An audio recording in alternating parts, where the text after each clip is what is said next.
안녕하세요. 놀라운 논란의 미스터 논란입니다. 토트넘과 번리의 경기 2대1로 이렇게 끝나게 됐는데 토트넘의 경기력이 좀 아쉬웠습니다. 특히 번리가 강등권 팀이라는 걸 감안할 때 좀 더 큰 승리를 거둘 수 있었지만 번리 역시 필사적이긴 했죠. 근데 이런 상황 가운데 디 애슬레틱에서는 과연 토트넘이 아스날을 도와줄 수 있을 것인가 라는 헤드라인을 걸었습니다. 이게 도대체 무슨 이야기인지 바로 들어가 보시죠.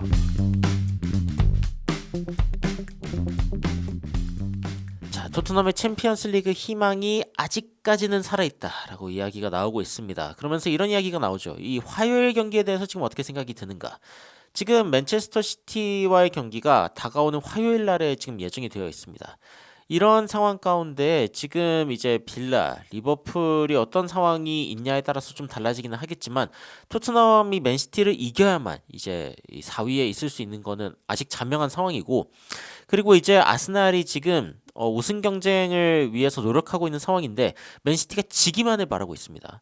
뭐 비기는 것도 좀 애매하고 맨시티가 져야 사실상 이제 아스날에게 좀 유리한 상황이 되는데, 그런데 이제 토트넘이 챔피언스 리그로 가기 위해서 이 아스날을 우승시키는 것이 과연 합당한 희생인가? 이런 부분에 대한 이야기가 나오고 있습니다. 토트넘 팬들에겐 딜레마죠.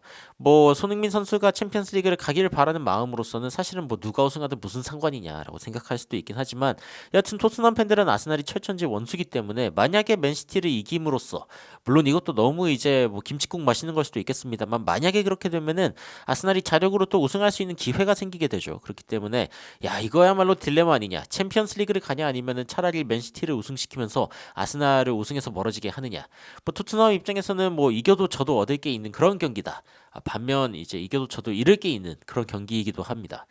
여하튼 아스톤 빌라가 이제 리버풀과의 대결이 이제 조만간 있는데, 이 경기에서 아스톤 빌라가 지게 될 경우를 이제 한정해서 이야기할 수 있습니다. 만약에 리버풀이 뭐 진다, 그래서 아스톤 빌라가 이기면은 토트넘과 아스날 경기를 이기든, 아스날이 아니죠, 맨시티 경기를 이기든 어떻게 되든 일단 뭐 4위 자리를 갈 수 없게 됩니다. 아스톤 빌라는 4위 자리를 확정하게 되는 그런 상황이 됩니다. 그래서 아스톤 빌라가 일단은 지기만을 바라야 하는 토트넘의 상황입니다. 그리고 이제 걱정이 뭐냐라고 했을 때 토트넘 같은 경우에는 번리를 상대로도 이제 좀 힘들어했다. 아니 이 펩 과르디올라의 그 제자이기도 한 뱅산 콤파니 감독의 번리도 지금 이제 가까스로 이긴 상황인데 어떻게 펩 과르디올라를 이길 수 있겠냐. 특히 이제 우도기가 지금 레프트 윙에서 뛸 수 없는 그런 상황에서 토트넘의 왼쪽의 어떤 공격력, 수비력 이런 부분들이 지속적으로 이제 문제로 제기가 되고 있습니다. 스킵이 이제 어쨌건 대충 이 자리를 메워보려고 했지만 여하튼 좀 애매했죠. 안제 포스테코글루 감독도 스킵을 60분 이상 쓸 수 있는 자원은 아니었다라고 이야기를 하기도 했고, 그래서 뭐 에메르송 로얄을 뛰게 하는 게 맞을까? 뭐 필 포든이나 아니면 제르미 도쿠 같은 선수들을 상대해야 되는 상황인데 차라리 이제 좀 전문 풀백을 쓰는 게 낫지 않을까라는 이야기가 있긴 합니다만, 저는 그래도 반더벤을 쓰는 게 저는 이제 반더벤을 왼쪽으로 쓰는 거에 대해서 굉장히 이제 찬성하는 그런 상황인데, 차라리 지금 같은 폼에서는 반더벤이 왼쪽으로 그냥 뛰는 게 낫지 않을까라는 생각이 들기도 합니다. 그리고 이제 페드로 포로에 대한 이야기가 나오는데, 포로가 33경기를 선발로 지금까지 뛰었습니다.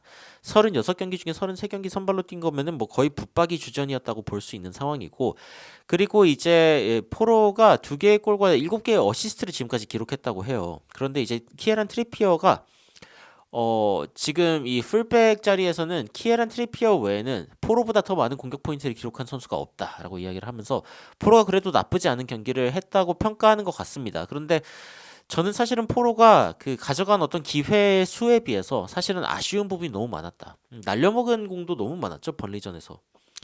그런데 뭐 그래도 내 스스로 이걸 해결해야지라는 어떤 식으로 이제 선제골을 만들어냈던 부분 자체는 일단 좀 칭찬해 줄 만하다. 이때 이제 그 공을 몰고 들어가가지고 그래가지고 이제 슈팅을 과감하게 시도했는데 이게 들어간 것도 참 용합니다. 뭐 가끔가다 한 번씩 터지는 이 포로의 레이저 슛인데, 여하튼 뭐 이번 시즌의 선수다라고 이야기하는 그런 언론의 모습도 볼 수 있고, 문제는 왼쪽에 클루셉스키가 괜찮았냐. 이번 경기 흥미로운 점은 브레넨 존슨과 클루셉스키가 자리를 바꿨다라고 하는 것입니다.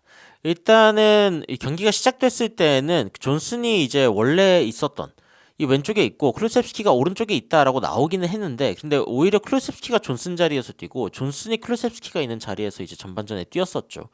이렇게 포지션을 바꾸면 어떻게 되느냐? 일단 클루셉스키는 왼발잡이이기 때문에 슈팅보다는 크로스를 하기 편한 상황이 됩니다. 존슨도 오른발잡이로서 크로스를 하는 게 슈팅보다 좀 더 편한 상황이 되죠. 즉 안제 포스테코글루 감독이 클루셉스키와 존슨에게 가지고 있는 의도가 이제 돋보이는 그런 배치인데 무슨 뜻이냐면은 이 두 선수가 슈팅이 아니라 패스를 했으면 좋겠다. 라는 거에 이제 중점이 있는 거겠죠. 그런데 이런 상황 가운데 이제 계속 문제가 생깁니다. 무슨 뜻이냐면은 클루셉스키가 왼쪽에서 썩 그렇게 힘을 발휘하지 못하는 것 같다라는 상황이 나오는 거죠. 그러니까 무슨 뜻이냐면 토트넘의 공격 방향을 살펴봤을 때 26%만이 이제 그 왼쪽에서 이루어졌고 47%가 오른쪽에서 이루어졌습니다.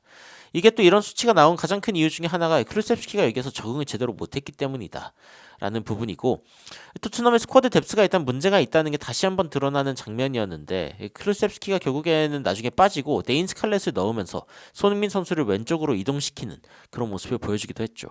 그래서 이제 이 패스맵을 보면은 공은 여기서 멈춘다. 보통 이게 수비수들이 많이 하는 명언인데 클루셉스키한테 공이 가면 멈춥니다.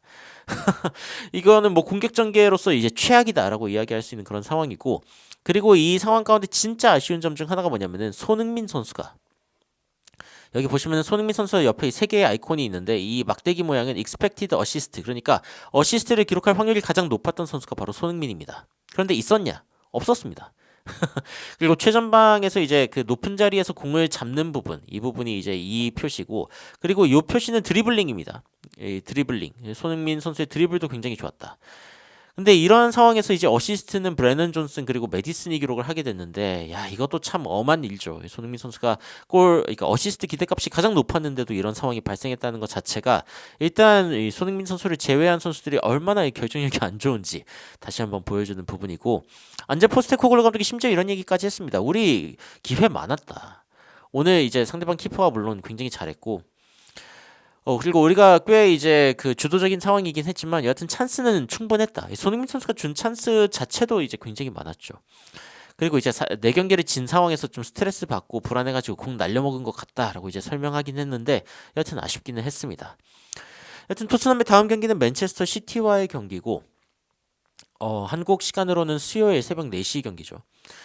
이 경기가 이제 맨시티가 사실은 또 타이틀 경쟁을 또 우승할 수 있는 그런 상황 중 하나이기도 하지만 토트넘이 과연 아스날을 이기게 할 것인가 아니면 시티가 이제 지나가게 할 것인가 이런 걸 또 결정하는 경기가 될 수 있을 것 같습니다. 여러분들은 토트넘이 이 맨시티와의 경기에서 어떤 결과가 났으면 좋겠는지 굉장히 궁금한데 댓글로 의견 남겨주시면 더욱 흥미로운 외신 소식으로 찾아뵙도록 하겠습니다. 이상 놀라운 논란 미스터 논란이었습니다. 시청해주셔서 감사합니다.